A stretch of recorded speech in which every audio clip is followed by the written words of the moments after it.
here at Entrada. We also have Maureen Lannon, the Senior Vice President of Marketing from Pierce Education Properties. We also have Eric Clark from Greystar joining us today. And we're so thrilled to have you guys all here today with us. So let's jump right in. So all marketers know that it's important to have the right info at the right time given to the right people. And studies show that still only 28% of people are only using intuition to determine marketing strategies. So now more than ever, more than just using your intuition, it's important to utilize the marketing tools that we have to customize messaging and understand our prospective residents so that we can speak to their specific needs instead of just using that intuition. So Veronica, could you kind of give us an overview of the funnel and why we're talking about this today?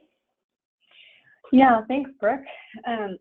Okay, so I think to start off, the goal of today's webinar, I think, is to help all of us understand, when you have a prospective resident that's potentially looking at moving and your apartment happens to be in that mix, what are the layers in which they're going down before they end up executing a decision, right? And so what you're looking at on the screen is a marketing funnel. And what we're hoping with this particular webinar today is that at the end of the webinar, that myself, Maureen, and Eric, that we'll walk you through the different levels of the funnel and more importantly, teach you which tools would be appropriate at which points of the funnel. We at Entrada, and I can say this, right, I oversee all the marketing suite products, and there's a lot of products that we offer. And I think what I've heard from clients time and time again is that it can be really overwhelming to know how to layer all of these products together so that it's like a cohesive marketing campaign. When do you time PPC? When do you add SEO? When do you think about your reviews? When do you think back about your website? When do you go back to these different touch points and tweak them so that they're more effective in getting you more leases? And so the goal of the webinar is I want you to visualize this. I want you to visualize a funnel, and we're going to start at like a 30,000 foot view, and we're going to go down it. And as we go through each level of the funnel, we're going to tie marketing suite products back to it so that you have a better game plan and roadmap of how you can connect all these products in the most effective way to get to your bottom line, okay? So what you see on the screen is a very traditional marketing funnel. It starts with awareness, it starts with research, then evaluation, then all the way down to the decision. Marketing today is not what it used to be at all, right? It used to be my AC goes out, I open the Yellow Pages, that big heavy book that we have on top of our refrigerators. I go to I look for air conditioning. I get to the very first company on the list and call it, and that's pretty much my marketing funnel, right? Something happens to me, I have a need or a want, it's the first person that gets to me, and that's the person I go with. We know as marketers today that's just not the case, right? On average, your prospective resident or buyer or client will have at least 7 to 8 different touch points with a business before they make a decision to work with you, buy from you, hire you, or rent from you. That's a lot. That's 7 to 8 different touch points. And when I pull clients out in the past, I think their brains start to think, or they're automatically thinking, the gears are going, that, okay, well, I'm going to hit them with a banner. I'm going to have balloons in front of the property. I'm going to put an ad in the newspaper. I'm going to have an ILS. I'm going to do all these things because as a collective whole, I for sure have at least 7 to 8 different marketing things in my queue. What I don't think we do a great job at, though, is how you take those 7 to 8 different touch points and make it a cohesive game plan. That you're introducing those touch points at the appropriate level of the funnel, right? Because the funnel is basically mapping the funnel to your prospective resident's intent. So when you're looking at awareness, which is the biggest part of the funnel, that's the area that your potential resident is thinking, I want to know something.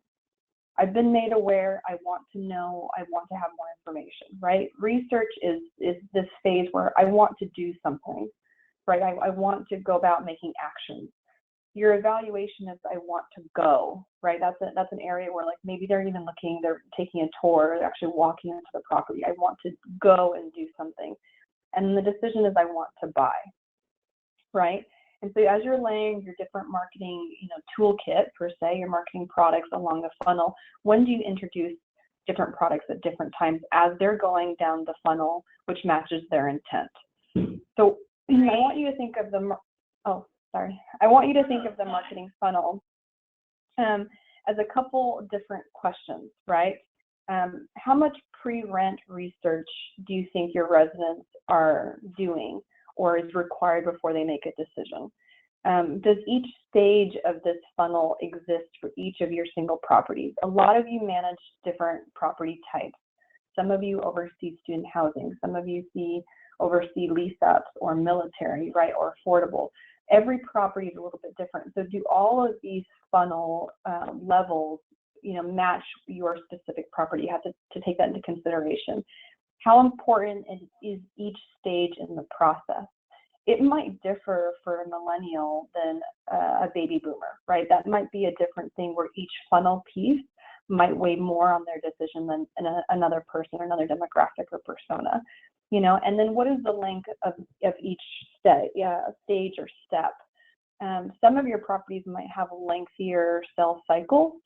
There's no urgency possibly that there might be for some other property in their residence when they're making a decision to move. Some life event changes their plans, where as a mother, I might be more conscious of trying to get and move around the school year. So again, we're going to go through this at a 30,000-foot view, and your panelists are going to go through each of it and how it applies to their own portfolios. But just to keep in mind that I want you to apply this funnel to each of you and to your individual properties, because all of us oversee different resident types.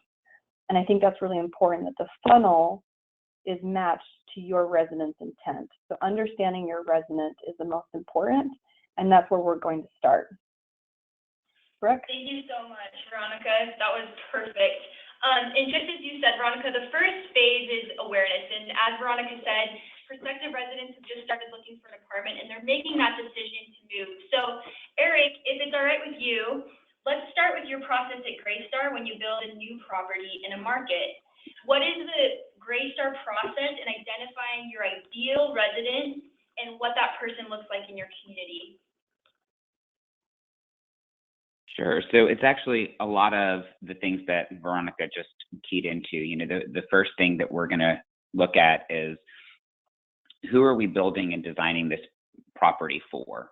And that will really dictate for us what next steps we set in motion. And a little bit of how we do that, we actually take even one step further back than just looking at who the end user is going to be. We start from the client's perspective first, because everything we manage is third party. So it's really, what's the investment strategy? What is the client's objective? What are they trying to accomplish with the property that they're building? And then we'll take that and we'll look at the location. We'll look at the product type itself. We're going to look at the amenities and the offerings that the property is going to have. How does that sit within the market? What's its competitive advantage? What are the differentiators? And kind of from there, say, okay, now that we've got that piece, let's look at the market itself and look at who's living in the market today. Are those boomers? Are those single-family homeowners that are maybe looking for an alternative? Is it a millennial demographic? And then based on who that profile is, we'll create different segmented personas so that we can create a strategy that's right and relevant for each of those segments of our end user demographic. And we'll blend all of that together to come up with the ideal mix of how we go to market, what we deploy, and when we deploy it. Great. Thank you so much for sharing, Eric. And Maureen, you have a unique challenge because you oversee the millennial generation. And with your prospective resident being more online savvy, how do you utilize different marketing channels to get your property's name out there? Sure. Well, first of all, what Eric said previously with identifying your different target groups is essential. But also what Veronica said as far as like having that visual of that 30,000 feet above. At this time, I would like everybody to jump out of the plane and pull your line and just kind of start flying through the air and seeing this visual of like all your target groups at campus. And they're all running around. They're not probably using that big, thick telephone book that's on top of the refrigerator any longer, but they're on their phones constantly. The millennials are probably on their phone as an average 2 to 4 hours, if not more, a day. So they use their phone for everything. They're on the computer and so forth. So what we do is that we really try to maximize our efforts with social media, through Facebook, through our PPC. We do different campaigns and so forth. So it's very challenging out there with our competitors and so forth. But what we try to do is we build through our social media, like all the different sources and the target groups so that we can make this funnel work. And through that identification, we connect the dots. And what I mean is that, you know, you have this funnel, and if you would, the visual is layers, just like a cake. I mean, you have to have the icing, that's the final layer, right, on the cake, but to make it delicious, right? So, but with this layer, we try to funnel it down to who are our groups, our organizations, whether they're university officials or parents or students, and we identify with them through social media. Great. So you guys have really capitalized on social media and Facebook campaigns. That's great. And Veronica, we want to hear what Entrada offers as a solution in this awareness phase. So could you cover that for us? Yeah, so again, right, awareness is I want to know. So that is the intent, right? You have a prospective resident and their intent at this stage of the funnel is I want to know something. Okay, so easy, right? These are the, I guess, the widest net is how you're going to be casting it, right? These are the products that cast the widest net for those that are seeking to know more information. So what we have is ILS Portal. ILS Portal is easy. It takes all of your information that you already have in our system, and it obviously syndicates to the, you know, apartments.com, Zillow, Realtor, For Rent, you name it. The information's out there, and more importantly, it's consistent. Okay. The last thing that you want is your property's information to be inconsistent online. Not only does that kind of upset Google, but it also creates a level of distrust, not really understanding what the property is offering in this arena of research, right? Intent. So ILS Portal is definitely the first product out the gate that I would say just blast out your information, cast the widest net, because if anybody types in apartments in Google, you know an ILS is going to pop up. Done. Of all of the ILSs, the single-handedly the most popular in specific markets. We have tested this across different markets of the country, but in some markets, if you're not on Craigslist, you're nobody. And so Craigslist, of course, is also another one of our products that helps you take the data that we have in our system in Entrada and create ads that you can post and not get ghosted. And so Craigslist again. But probably the most exciting product of, not that ILS and Craigslist are not sexy, I shouldn't say that, but of the products that you have on the screen, I think the one that is probably the most underused, that I think is a complete miss, is actually Facebook targeting. And it goes back to what Eric was saying, and it definitely goes back to what Maureen was saying.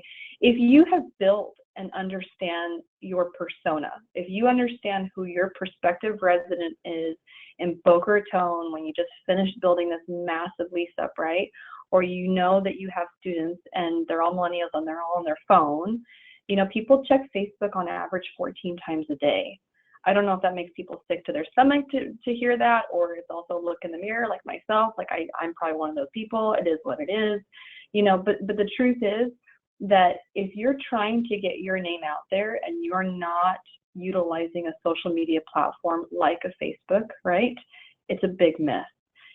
Facebook is different than Google, right? Google, you target by keyword intent, okay, apartments in Dallas, I want my ad to come up. Facebook's not like that. Facebook, you're targeting demographics. You're targeting these personas that you've gone through all the effort to identify, right? You talked to your leasing staff. You talked possibly to your current residents. You listened to your social media conversations on your social accounts and got a sense of who you're trying to talk to.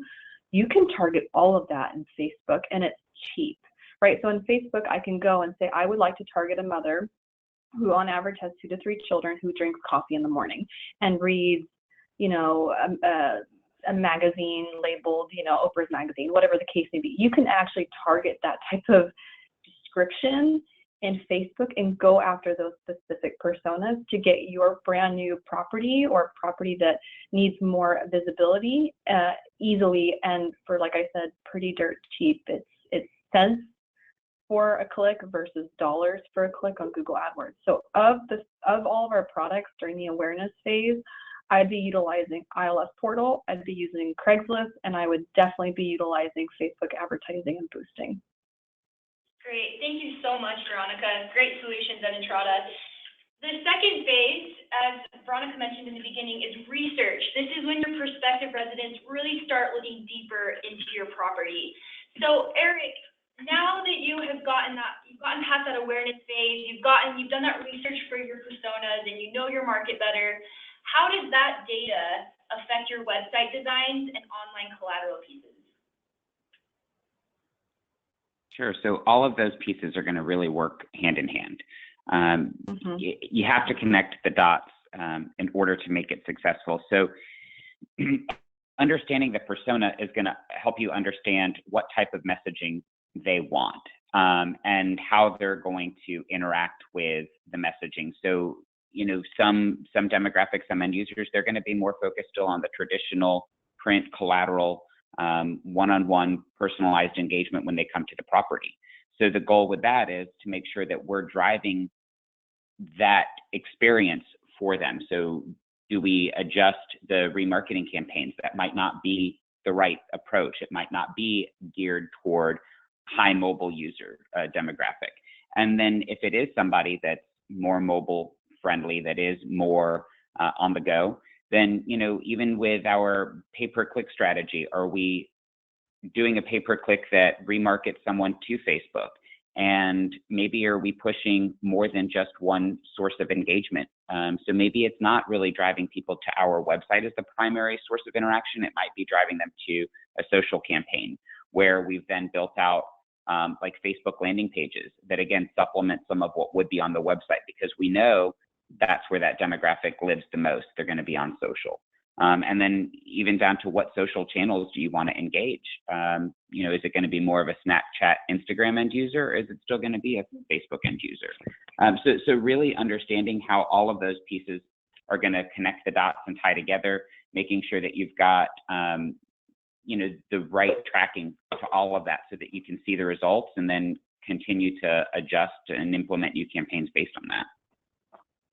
Great, that was perfect. So important. I love that you highlighted that you have to work hand in hand with all the different types of collateral. And Maureen, the hard part is getting people to your website, right? But now what? Now someone's on your website. Can you kind of speak to remarketing ads and what you do now that someone has been to your website? Well, when we have someone come to our website, we have a huge party because that's exciting. We're all celebrating, right? But yeah, so that is golden.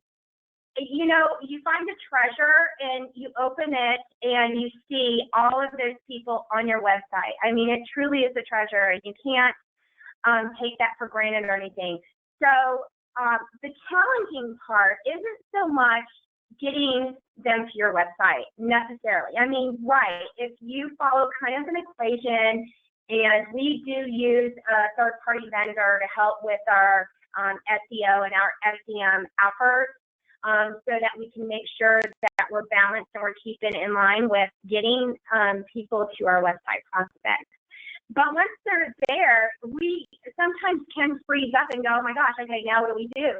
But it's very important to train your staff on a process to make sure that everybody is following up. I guess one of the words that Eric used previously was push. And, that's a big word because we need to push our staff, we need to push through those prospects to make sure that those that are, they're looking at us, they're interested in us, and we've got to turn them into a resident. So make sure that your staff is trained on the process. Make sure that you're capturing their interest from that point on by doing follow-up, and making it personal, and making sure that you're having the right keywords on your website, the right storytelling, the right dialogue with all your social media, and study your analytics and make sure you've got all that lined up. And Veronica, it was really good for the way you dissected each of the social medias, because you're completely right, because each one of them plays a huge role in getting them back to your website.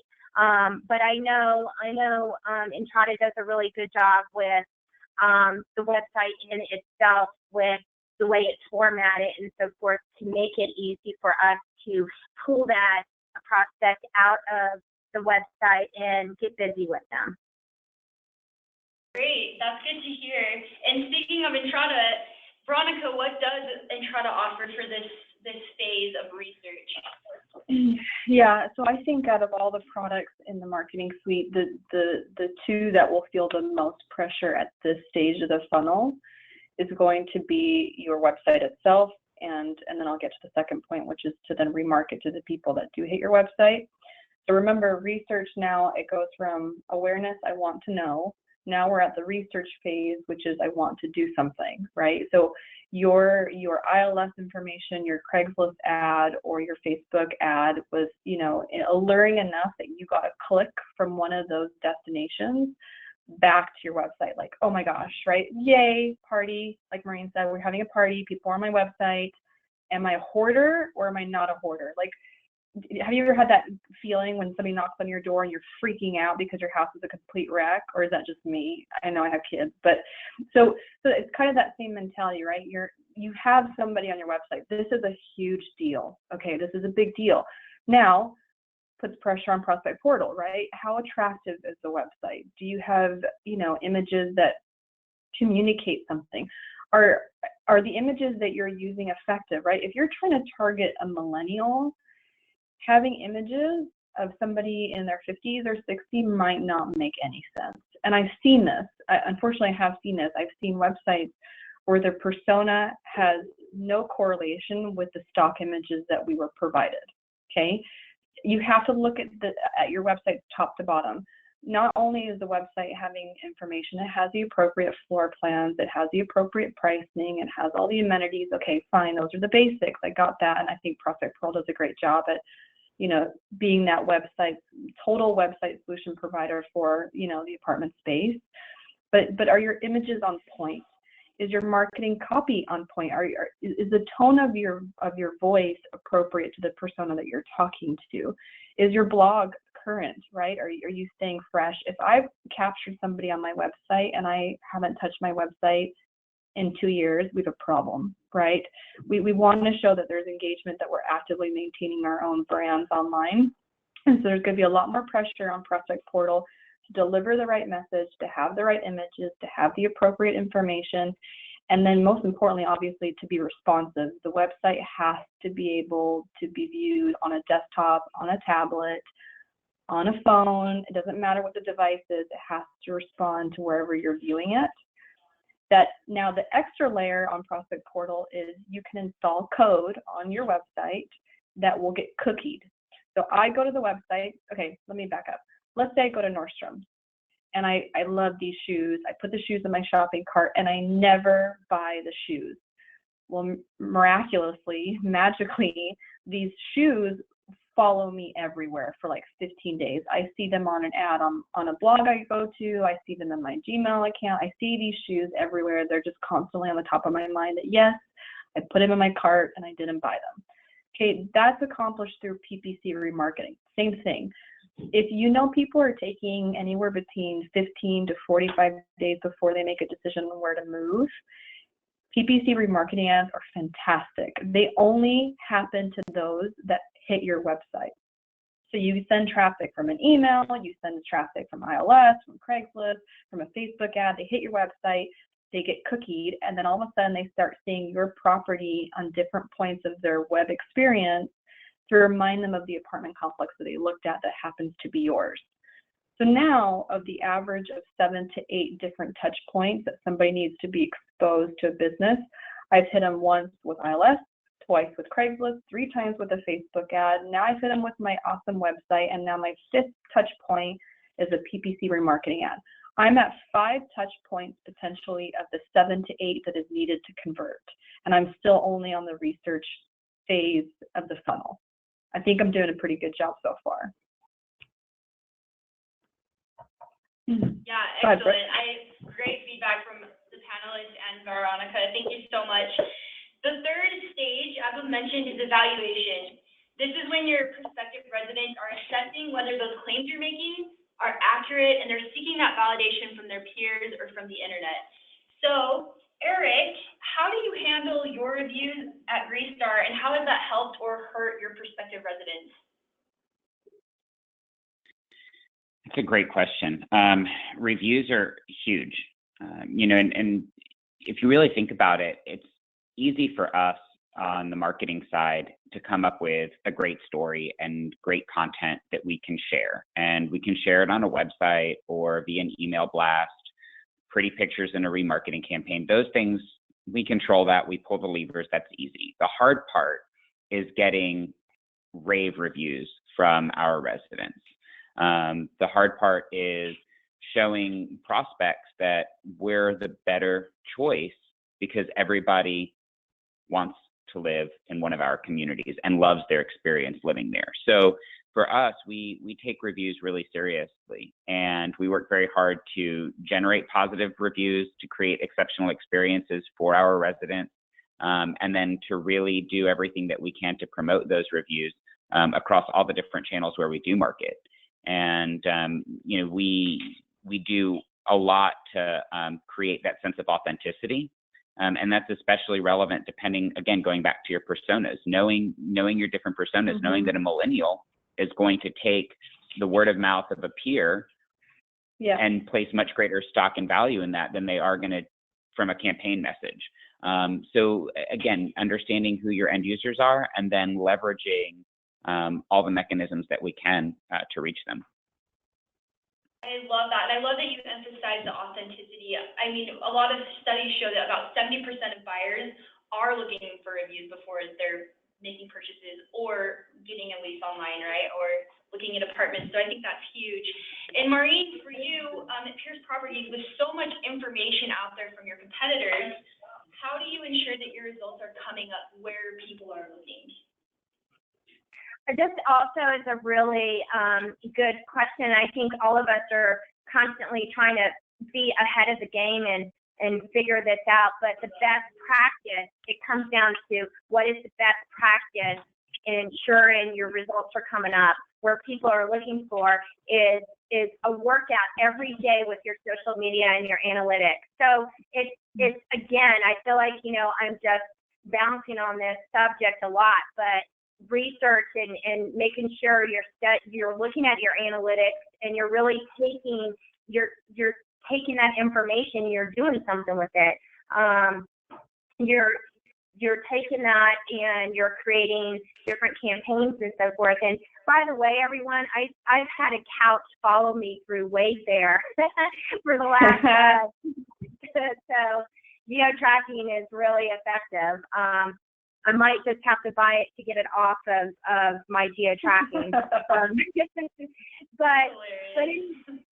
I know it's really, you have to, it's you who's responsible for making sure that your results are coming up where you want them to. There's no secret to this. It takes you doing it. It takes you looking at it. There's so much out there that's provided for all of us. It's a matter of knowing where to look and having good people around you to help you through this good practice, which, is you could go through different vendors, and especially in Entrata. I think that's real important to have a good group of people around you as well. Great. Thank you so much, Maureen. And Veronica, would you like to add anything to this and kind of cover what Entrata solutions we have at this process of evaluation? Yeah. So at this phase, we're now at evaluation, right? So we've gone from awareness, research, we're now down at these evaluation where for your prospective resident, they've got exposed to you, they've maybe looked at 3 or 4 different websites, and now they actually might be typing your property name directly into Google, right? So awareness, they might have been typing in apartments for rent, very general. I'm just getting going on the need that I have to possibly relocate and move, right? But at evaluation, they've gone through this. So now they might be going to Google and literally typing in your name. This is where you're going to put a lot of pressure on the 2 products that we have, which is 1, Reputation Advisor, and 2, SEO. And I'll start with SEO on this one. I type in the property name, what is the experience on the first page of Google? If I'm directly typing in your property name and I'm not getting a knowledge graph of your property with, you know, associated reviews online, on social media platforms that are tied to you, like all of the above, right? If that's not happening when I'm literally typing in your apartment name, and your brand should be popping up on different places. It should be your YouTube channel, it should be your website, it should be your review page, it should be your social networks.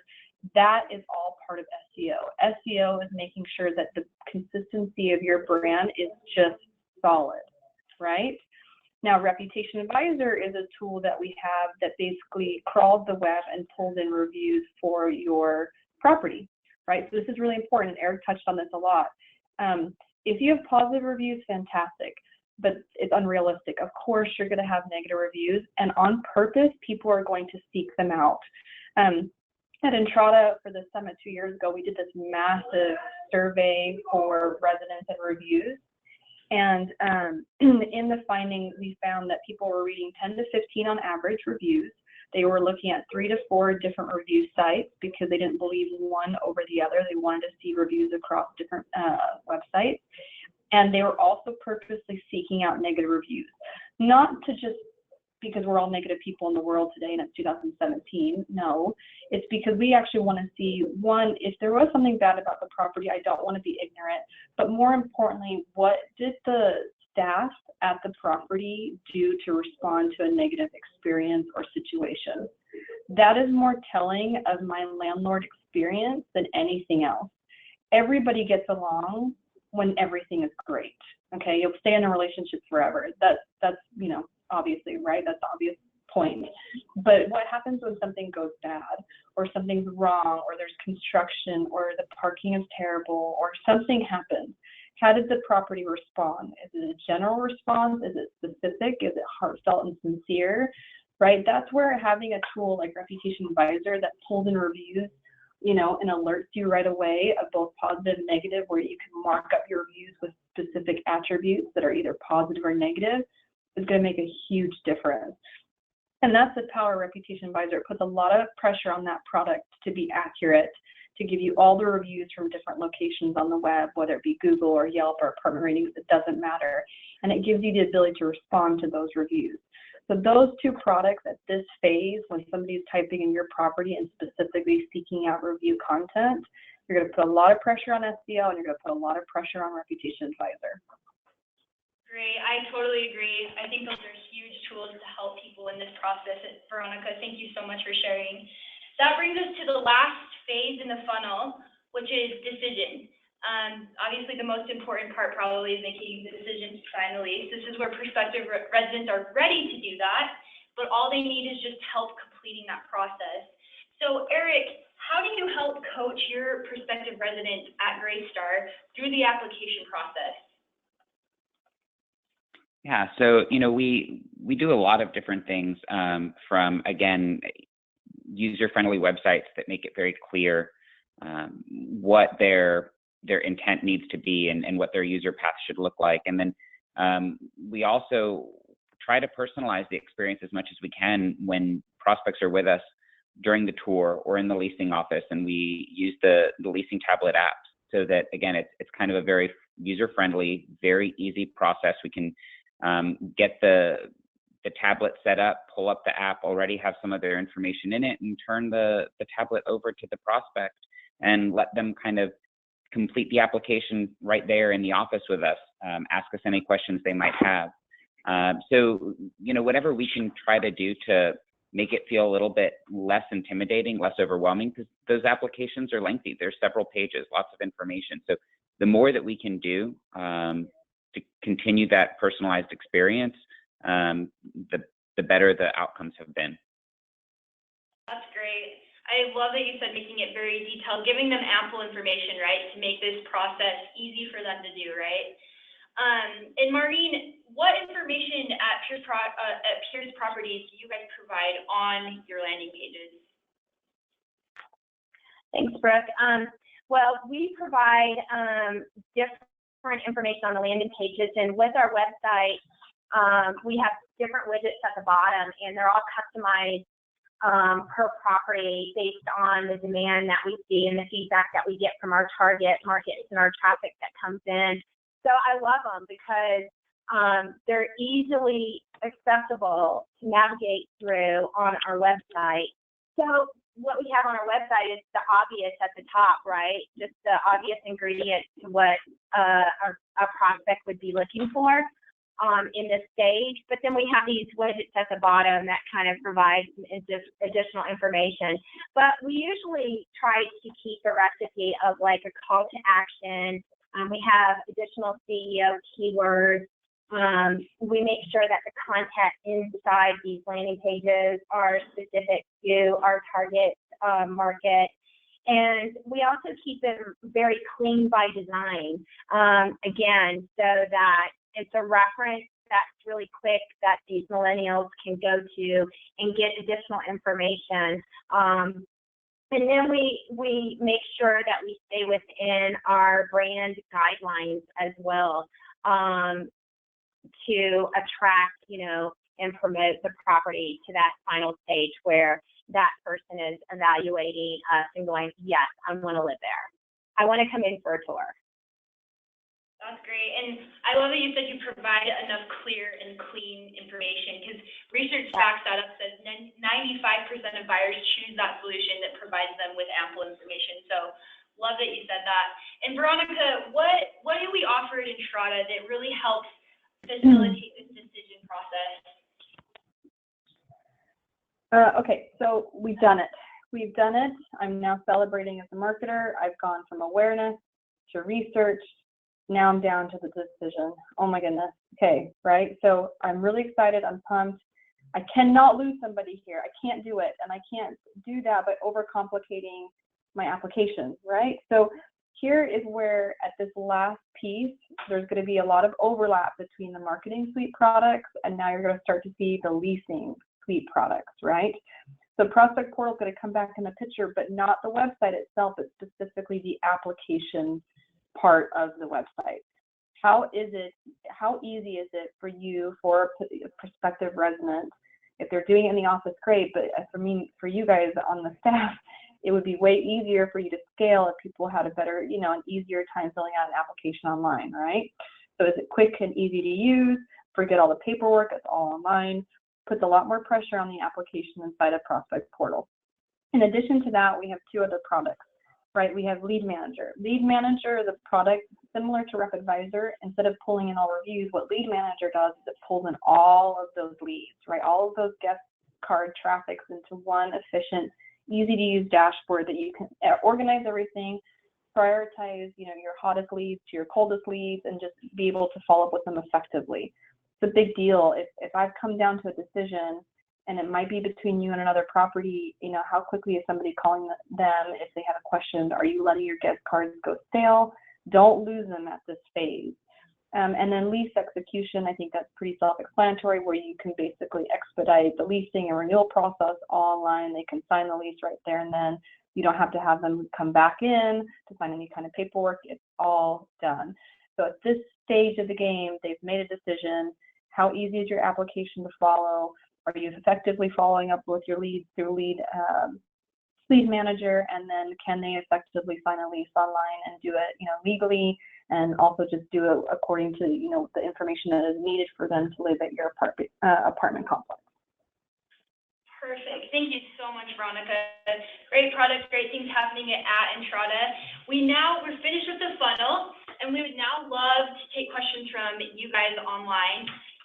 You can submit them on the GoToWebinar panel on the side if there are questions. We have received a few questions already, so we'll start with those. Let's start with this one. So this can be to any of the panelists. With reviews, do you have requirements in place for how quickly staff members need to respond?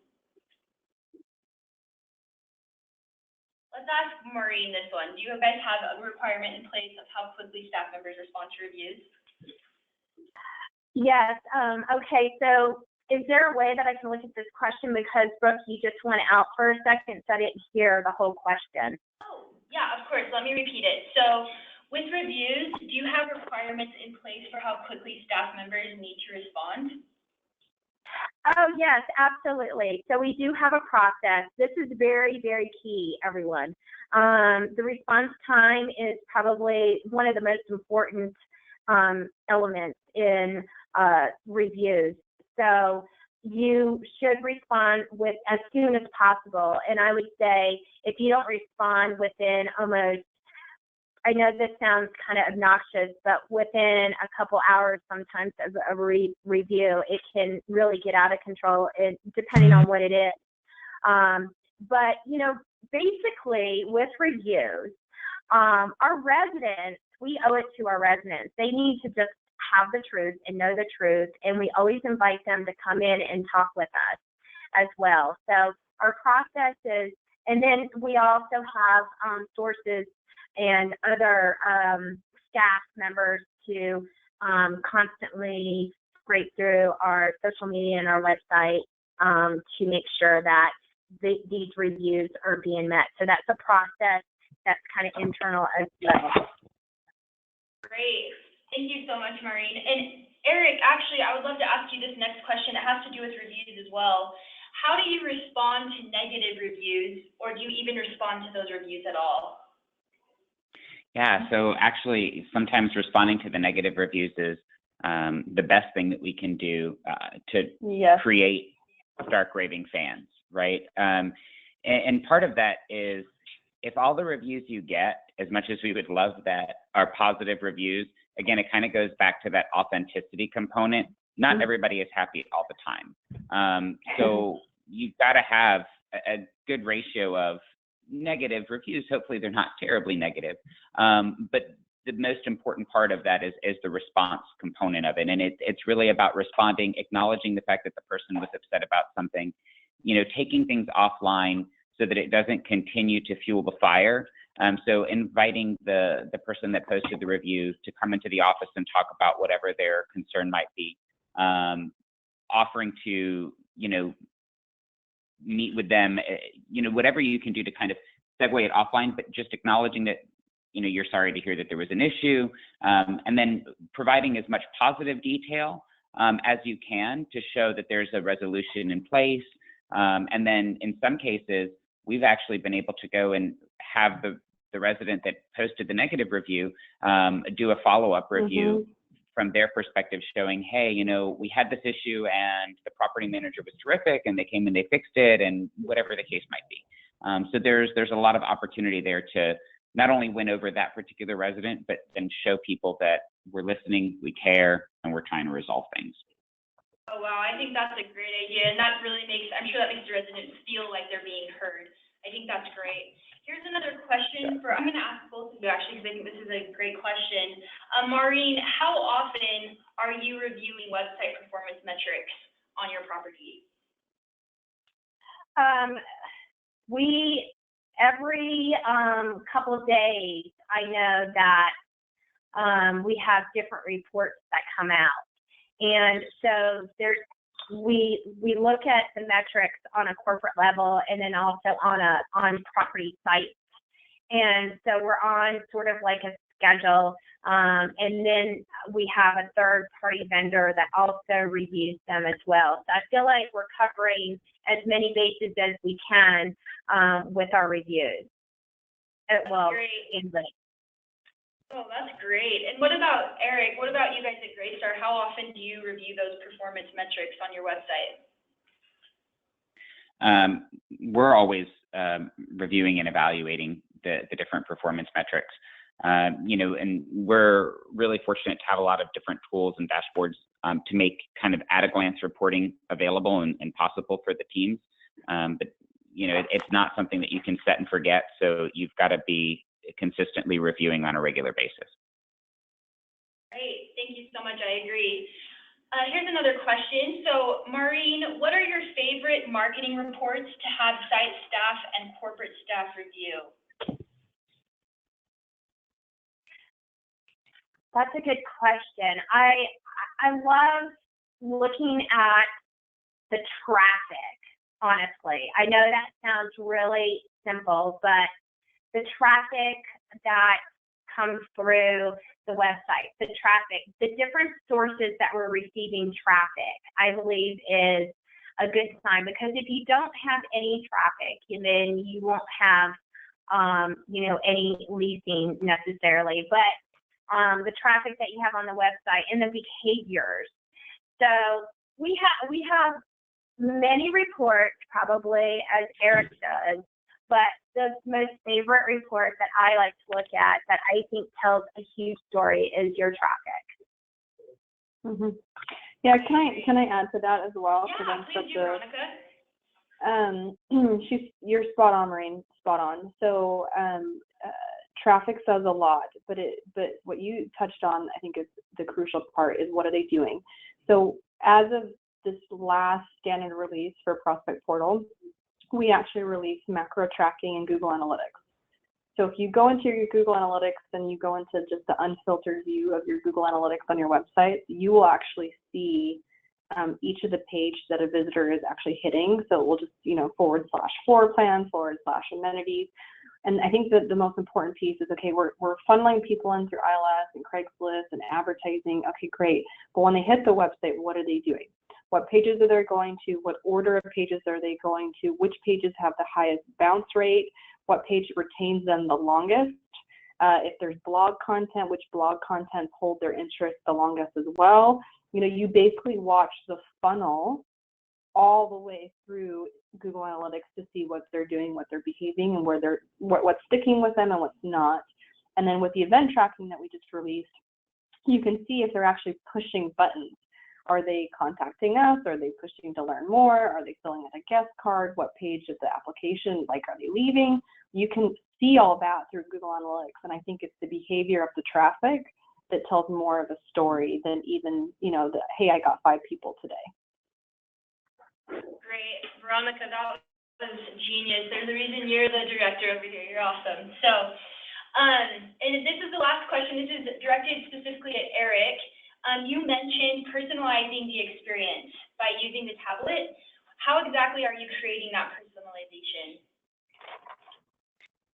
Yeah, so, one of the things that's helpful for us is it really goes back to a training component and how we try to have our on-site teams do everything from the moment they greet the prospect initially to start creating that one-on-one dialogue, really get to know the prospect, get to know what motivates them, what brought them to the property, what excites them about it. So personalizing the tour path, using the tablet as much as possible throughout that, so that then it just becomes a very seamless transition of here you're using the tablet as kind of like your guest card, your personal opportunity to keep notes if you wanted to, whatever it might be. But then really more into that segue of, hey, it's only 1 or 2 more clicks and we can get you started onto your application process, and we can secure that apartment that we just looked at with the amazing view that you liked. And so it's really more just the whole sales process and how we do that communication throughout. Great. Thank you so much for sharing, Eric. And thank you so much, Eric, Maureen, and Veronica, for joining us today on the webinar. And all of you who are listening online, thank you so much. Again, a link will be sent to you with the full recording of the webinar so you can listen to it again if you need to or want to share it with your teams. And thank you so much for being on the webinar today. We appreciate you and hope you have a great day.